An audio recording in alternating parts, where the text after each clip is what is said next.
2022 سے پاکستانی سیاست میں ایک لفظ مسلسل گونج رہا ہے اور وہ لفظ ہے غداری۔ یہ وہ بیانیہ ہے جس نے عمران خان کی حکومت کے خاتمے کے بعد سے ملک کے پورے سیاسی منظرنامے کو اپنی لپیٹ میں لے رکھا ہے۔ آج ہم اسی بیانیے کی گہرائی میں جا کر دیکھیں گے کہ آخر یہ ہے کیا۔ تو سب سے بڑا سوال یہی اٹھتا ہے کہ ایک وزیر اعظم جو اتنا مقبول تھا، عوام کی حمایت بھی حاصل تھی، وہ اتنی اچانک اقتدار سے کیسے ہٹ گیا؟ خان اور ان کے حامیوں کی مانیں تو اس کا جواب ایک بہت بڑی دھوکہ دہی کی کہانی میں چھپا ہے۔ آئیے اس گتھی کو سلجھانے کی کوشش کرتے ہیں۔ اچھا، اس پیچیدہ سیاسی کہانی کو سمجھنے کے لیے ہم اسے 4 حصوں میں دیکھیں گے۔ پہلے تو بات کریں گے کہ برطرفی کیسے ہوئی اور الزام کیا تھا۔ پھر دیکھیں گے کہ پارٹی کے اندر کیا بغاوتیں ہوئیں۔ اس کے بعد نظر ڈالیں گے ان اتحادیوں پر جو ساتھ چھوڑ گئے، اور آخر میں اس پورے معاملے کو ایک بڑے سیاسی کھیل کے طور پر سمجھنے کی کوشش کریں گے۔ تو چلیے شروع کرتے ہیں کہانی کے پہلے اور سب سے اہم حصے سے، یعنی برطرفی اور اس کے ارد گرد گھومتا الزام۔ یہی وہ واقعہ تھا جس نے اس پورے سیاسی طوفان کی بنیاد رکھی، جس کے اثرات آج بھی ہم سب محسوس کر رہے ہیں۔ تو سب سے پہلے وہ لمحہ جہاں سے سب کچھ شروع ہوا۔ اپریل 2022 میں عمران خان کو پارلیمانی تحریک عدم اعتماد کے ذریعے وزارت عاظمہ کے عہدے سے ہٹا دیا گیا۔ یہی وہ وقت تھا جب سب کچھ بدل گیا اور ایک نئے سیاسی دور کا آغاز ہوا۔ لیکن عمران خان کے نزدیک یہ صرف ایک سیاسی شکست نہیں تھی۔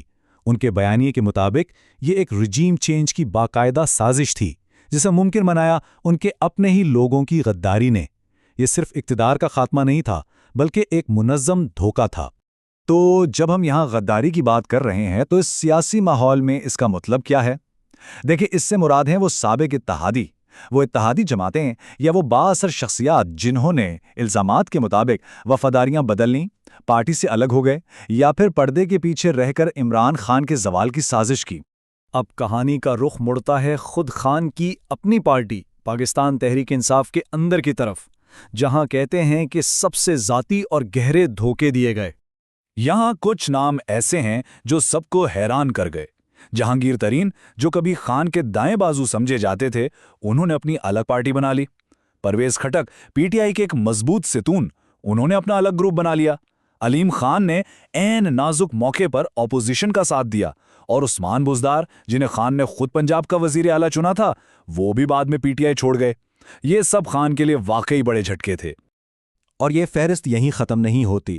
اندرونی غداری کی اس کہانی میں بیرسٹر سیف اور شیر افضل مروت جیسے نام بھی آتے ہیں، جن پر الزام ہے کہ انہیں پارٹی کو گمراہ کرنے کے لیے بھیجا گیا تھا۔ گوہر خان، لطیف کھوسہ اور ان کے علاوہ بھی کئی مقامی رہنماؤں جیسے مبارک زیب اور چودھری الیاس پر ذاتی فائدے کے لیے خان کا ساتھ چھوڑنے کے الزامات لگائے گئے۔ اچھا، پی ٹی آئی کے اندر کی دراڑوں کے بعد اب ذرا دائرے کو تھوڑا بڑا کرتے ہیں اور دیکھتے ہیں ان اتحادی جماعتوں کو جنہوں نے وفاداریاں بدلیں۔ ان کا ساتھ چھوڑنا تحریک عدم اعتماد کی کامیابی کے لیے بہت اہم ثابت ہوا۔ خان کی حکومت ایک بہت نازک اتحاد پر کھڑی تھی جو آخرکار ٹوٹ ہی گیا۔ حکومتی اتحاد کی بنیادیں کیسے ایک ایک کر کے ہلیں، یہ یہاں بہت واضح ہے۔ بی این پی مینگل کے سردار اختر مینگل وعدے پورے نہ ہونے پر الگ ہو گئے۔ ایم کیو ایم پاکستان نے تو مارچ 2022 میں اپوزیشن کا ساتھ دے کر کھیل کا پاسا ہی پلٹ دیا۔ اور تو اور خان کے اپنے معاون ندیم افضل چن نے استعفیٰ دے کر پیپلز پارٹی میں واپسی کا اعلان کر دیا۔ یہ سب اس بات کی کھلی علامت تھی کہ اتحاد اب بکھر چکا ہے۔ تو اب آتے ہیں اس پوری کہانی کے سب سے بڑے منظرنامے پر، ایک وسیع تر سیاسی کھیل۔ یا ہم سازشی الزامات کے مقابلے میں سیاسی حقیقت کو پرکھیں گے تاکہ غیر جانبدار اور متوازن تصویر سامنے آ سکے۔ تو یہاں ہمارے سامنے دو بالکل مختلف کہانیاں ہیں۔ ایک طرف خان کا نقطہ نظر ہے جس کے مطابق یہ ایک گہری سازش تھی جس میں فوج، ان کے سیاسی مخالفین اور مبینہ طور پر امریکہ شامل تھا۔ لیکن دوسری طرف منحرف ہونے والوں کا کہنا ہے کہ ان کے فیصلے غداری نہیں بلکہ سیاسی حقیقت پسندی تھے۔ ان کے مطابق یہ فیصلے پالیسی کی ناکامیوں، خراب معاشی صورتحال اور خان کے تصادم والے انداز کی وجہ سے کیے گئے۔ خان کا بیانیہ صرف چند سیاست دانوں تک محدود نہیں رہتا، اس میں بڑی طاقتوں کو بھی ذمہ دار ٹھہرایا جاتا ہے۔ فوجی اسٹیبلشمنٹ پر الزام ہے کہ انہوں نے شروع میں حمایت کی لیکن بعد میں پیچھے ہٹ گئے، اور اپوزیشن رہنماؤں جیسے شہباز شریف اور بلاول بھٹو زرداری، ان پر الزام ہے کہ انہوں نے اراکین کی وفاداریاں خرید کر ہارس ٹریڈنگ کو منظم کیا۔ اور اس سب کا نتیجہ کیا نکلا؟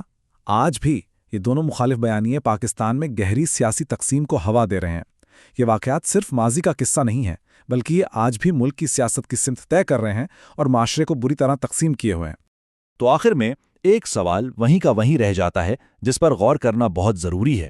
جو کچھ بھی ہوا، کیا وہ واقعی سیاسی غداری تھی یا پھر صرف سیاسی حقیقت پسندی؟